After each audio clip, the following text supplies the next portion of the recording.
Olá pessoal, prazer em estar com vocês novamente, dando continuidade às nossas propostas e temas sobre psicologia social.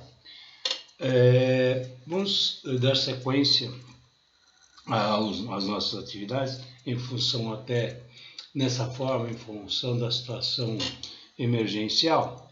Então vamos dar continuidade, esperando que todos possam acompanhar.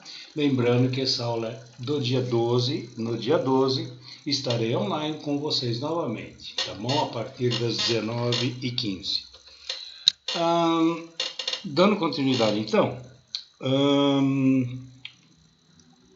falamos da importância do iluminismo que propiciou, que permitiu, que estimulou, que incentivou a uma busca diferenciada sobre os movimentos populares. O que é isso? Até então, reforçando, havia uma classe dominante, uma classe dominada, ricos e pobres, a aristocracia, muito mais controladora, que determinava os rumos de uma sociedade.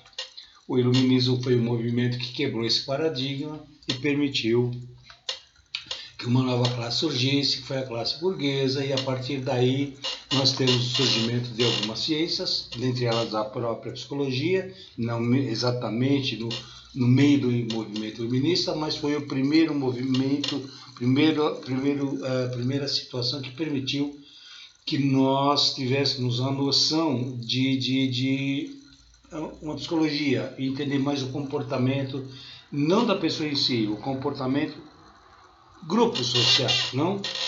Repito, isso já ocorria algum tempo atrás, uma pena que não se tinha alguém que incentivasse. Havia, sim, talvez pessoas que se interessassem em entender o comportamento, mas não iam a fundo, ficavam mais na superficialidade.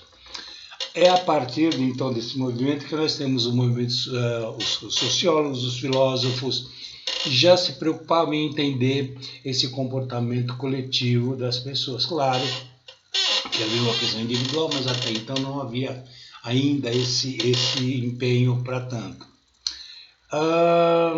Vamos iniciar falando uma proposta que está no livro do Haroldo Rodrigues, né, Psicologia Social, no qual ele dá uma ideia, ele constrói, ele aponta de que maneira a psicologia social foi sendo desenvolvida ou foi sendo elaborada, criando as suas bases em termos mundiais, né? Começamos, por exemplo, lá com Augusto Comte, né?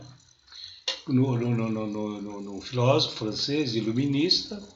Depois nós temos o Gustave Le Bon, com a Psicologia das Multidões. Talvez tenha sido uma obra, um trabalho, um livro que mais chegasse próximo ao entendimento de como as pessoas e como os indivíduos coletivamente agem, atuam e buscam seus objetivos de maneira coletiva. Eu acredito que com essa proposta a gente começa a ter os primeiros sinais de uma psicologia voltada para as pessoas, uma psicologia para se entender quem eram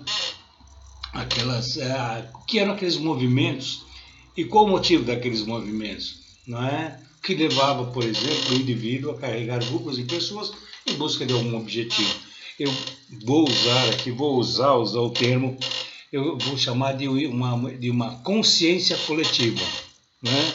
Ou seja, as pessoas passavam a ter consciência de que juntos eles tinham mais força, juntos eles poderiam conquistar melhor espaço na área social. Até então, bem reduzido, às vezes bem limitado, e às vezes até meio que castrador, posso dizer assim, porque eles não tinham muitas opções. A partir daí começaram a ter mais opções, né?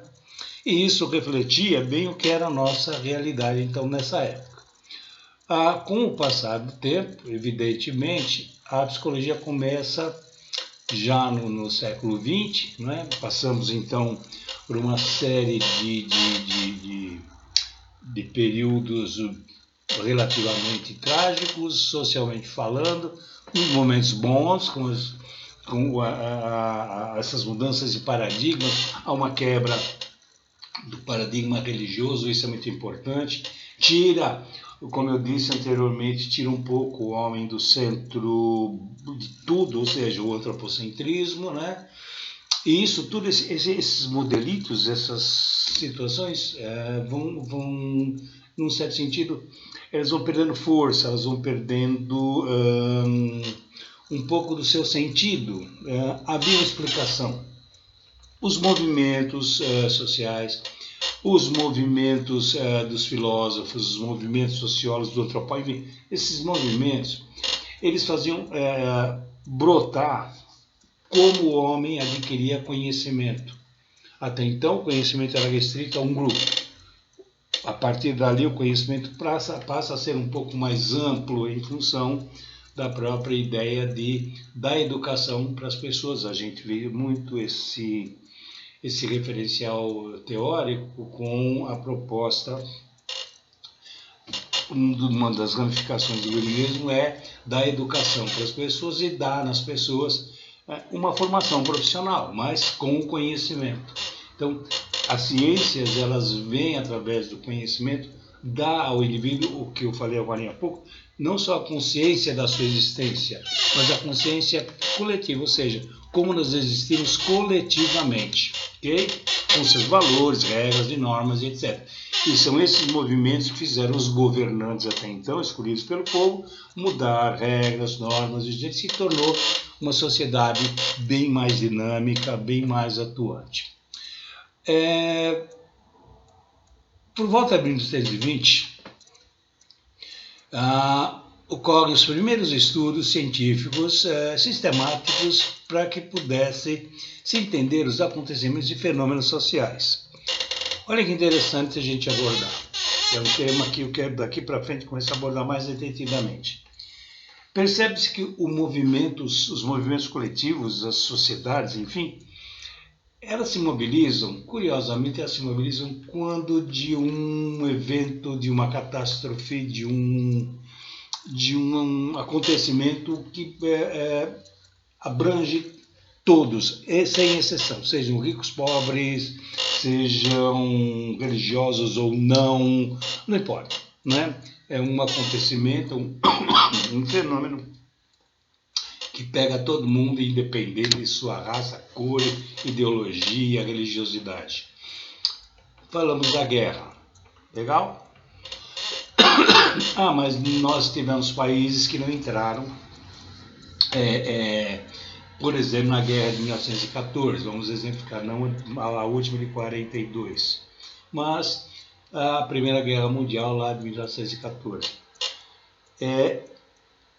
O que levou, o que permitiu, fez com que repensássemos, por exemplo, as questões, principalmente no continente europeu.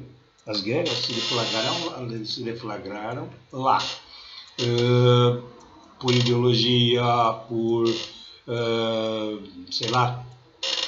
por desejo de dominação, por autoritarismo, não importa. O que acontece é que nós tivemos um fenômeno social chamado guerra, né, que só o ser humano consegue isso, para dominação. E isso reflete o que levou as pessoas a repensarem uma série de valores e uma série de formas de estabelecer relações entre as pessoas. É esse movimento que permite que se possa estudar e compreender melhor o que eram os movimentos sociais. A partir daí, então, nós começamos a ter estudos, nós começamos a ter referenciais sobre o motivo das pessoas se mobilizarem, o motivo das pessoas se angustiarem, como as pessoas viviam, de que maneira, que condições. Então, eu não posso ver a psicologia social numa vertente puramente psicológica. Eu tenho que ver a psicologia social num contexto bem mais amplo, que nós vamos ver mais para frente, né? Como ela pode atuar.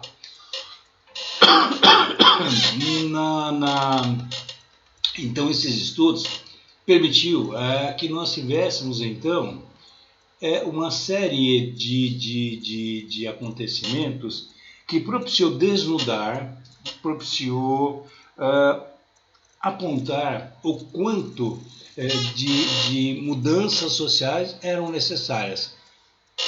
Na Europa, eu creio, aí é uma visão muito minha, mudou porque lá eles são um povo, é uma cultura bem mais antiga, né? Uma cultura que já passou por muitas e muitas transformações, olhando lá os tempos lá de Idade Média e até antes, nós observamos que eles mudaram muito. São povos, né, mais conscientes, são povos mais determinados, são povos mais centrados nas suas propostas. Então, é um povo, culturalmente falando, mais evoluído. Acho que cai bem essa questão dessa evolução culturalmente falando, né? E isso vai de encontro também nessas mudanças à Segunda Guerra Mundial, né? Que realmente foi um genocídio. Também ali pode-se pensar como a psicologia social contribuiu.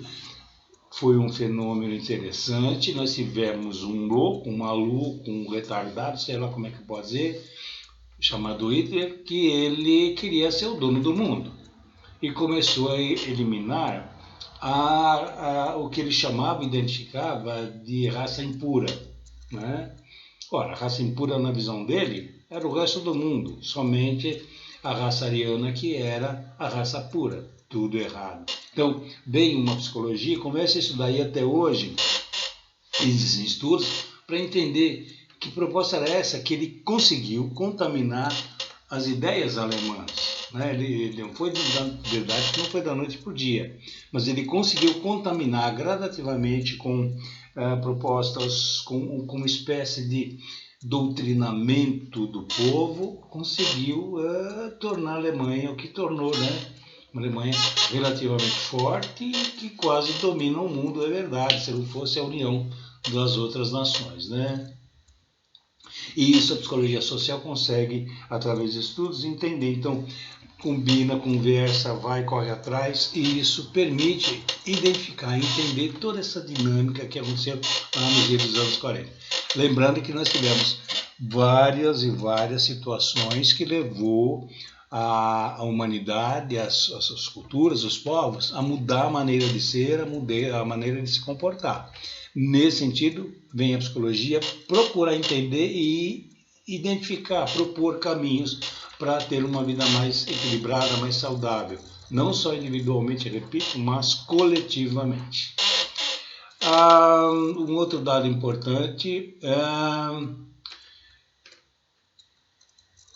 é a ideia de que quando eu consigo coletivamente trabalhar, orientar, direcionar, enfim, levar as pessoas a mudar, a própria sociedade muda. Acho que eu cheguei a dizer, quando eu mudo uma pessoa e essa pessoa ela consegue transitar com facilidade, ela pode mudar outras pessoas. Vamos pensar em líderes comunitários, legal? Só para a gente atualizar. Se eu tenho um indivíduo, um líder comunitário, e ele é um indivíduo que transita fácil, um indivíduo que se relaciona com facilidade na comunidade, e ele propõe ideias, ele é equilibrado, ele é justo, ele permite que as pessoas entendam o que ele está passando, ele se tornando um líder, ele consegue levar essas pessoas para caminhos mais saudáveis. Vamos fazer uma comparação maluca aqui, não querendo entrar muito na seara religiosa. A própria ideia de Moisés, não, ele combate o faraó, né, o Ramsés, orientado, claro, por Deus, né, ele é orientado, mas ao mesmo tempo podemos ter uma abordagem social. Veja, ele não queria para ele, o tempo dele fala, não é para mim, eu estou fazendo um trabalho por ordem do Deus que eu tenho, e que você vai ter que libertar meu povo. E lá ele teve que orientar todo o povo a forma, a maneira como. Ou seja, os próprios 10 mandamentos, as próprias orientações, a tudo aquilo que ele fazia era em prol do coletivo, não era do individual.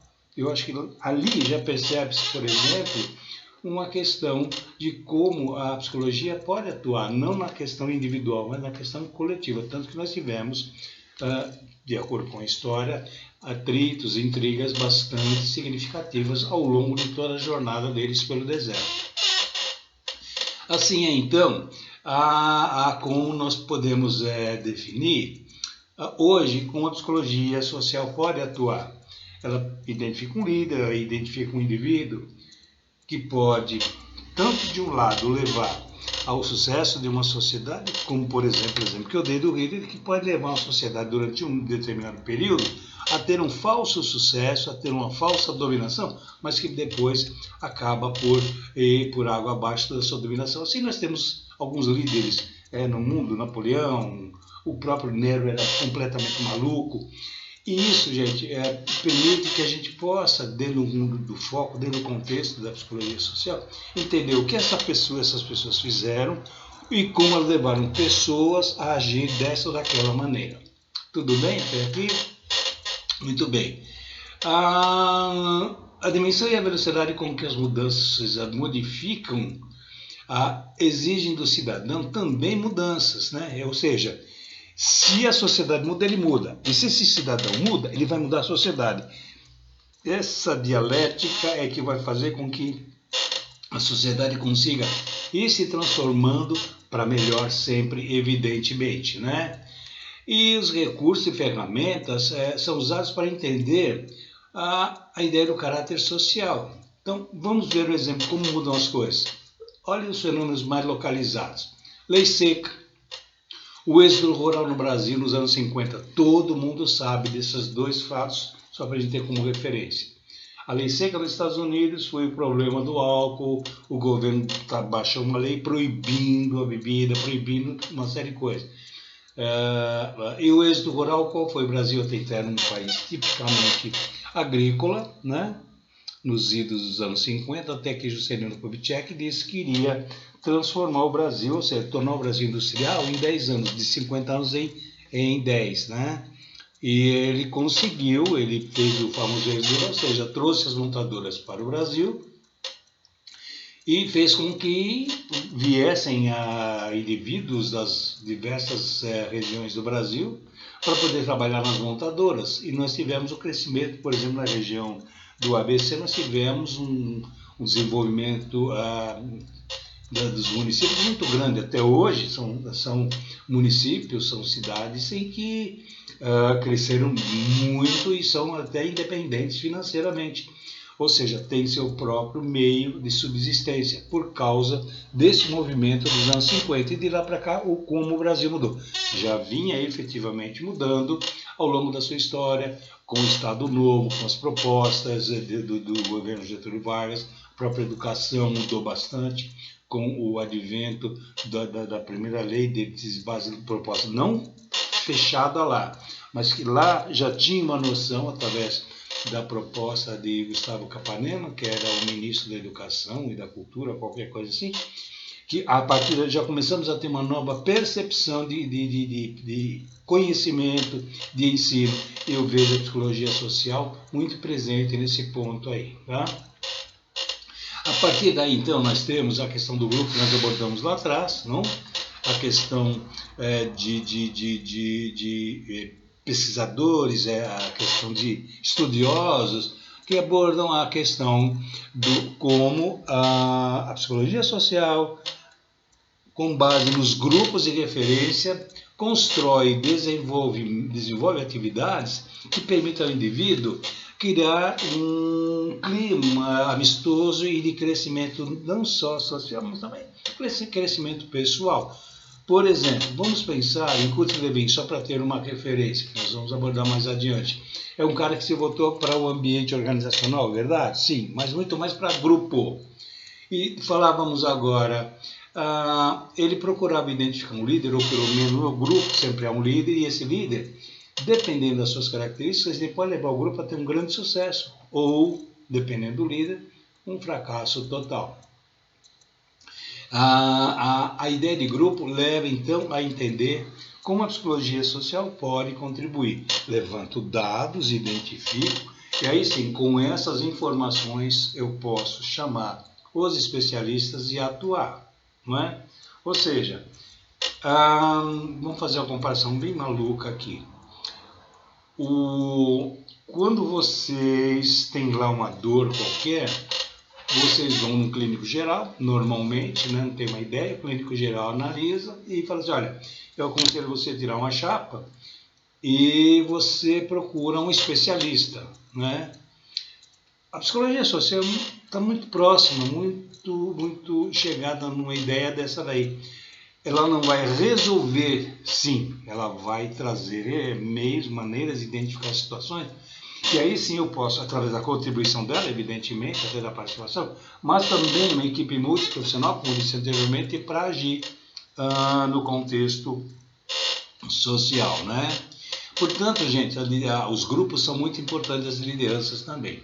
Outros pontos importantes sobre a psicologia social e grupos de referência, podemos citar, por exemplo, a obra de Aloysio de Azevedo, o Cortiço, que é muito legal, mostra bem uma questão de liderança, uma questão de grupo e uma questão da psicologia social, entender como que era aquela ideia, que o autor dessa obra literária tenta mostrar numa realidade brasileira. É muito, muito legal, não é? E a gente pode ter uma abordagem num contexto bem da psicologia social, né? Não se resolvia, mas se identificava os movimentos dali bem localizados. Legal, gente? O que mais que eu posso dizer para vocês? Hoje, só para a gente ilustrar o problema do coronavírus, né? Para a gente dar uma ilustrada. Se nós pegarmos algumas regiões do Brasil de São Paulo, melhor dizendo, o surto não está tão alto em termos de vítimas, não? Coincidentemente, Brasilândia é um bairro bastante afetado. Qual o motivo desse bairro? Um bairro muito pobre, sem recursos. É aí que nós vamos começar a abordar uma questão mais crítica sobre como o nosso governo atua nas questões da psicologia social. Como o nosso governo abandonou, não esse governo, viu, gente? Os governos que nós temos por aí. Em que medida houve uma real ação e em que medida não houve essa real ação, foi ao paliativo. Eu quero abordar com vocês essa questão também na próxima aula, porque existe uma questão político-social aí nessa brincadeira, legal? Para a próxima aula, gente, nós vamos ver, só para dar uma adiantada, as questões da dimensão da psicologia social, nós vamos ver isso aí, e como é a construção social. Eu quero abordar essas questões, gente. Quem puder ler, depois até para a gente discutir também, leiam também, está na página 21 e página 22 aqui no nosso texto roteiro. Lógico, evidente que vocês poderão também abrir uma pesquisa, e aconselho a fazer isso, com outros autores, para a gente poder tornar a nossa aula bem dinâmica e participativa. Tudo bem, gente?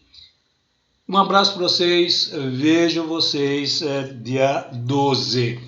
Lembrando que esta aula vai ser lançada, esse material que eu estou aqui com ele, esse roteiro, eu vou postar no portal do aluno para que vocês possam ter acesso. Tá bom? Lembre-se que vou estar sempre à disposição, meu endereço eletrônico vocês têm, vamos falando a respeito. Ok, gente? Um abraço para vocês e se cuidem.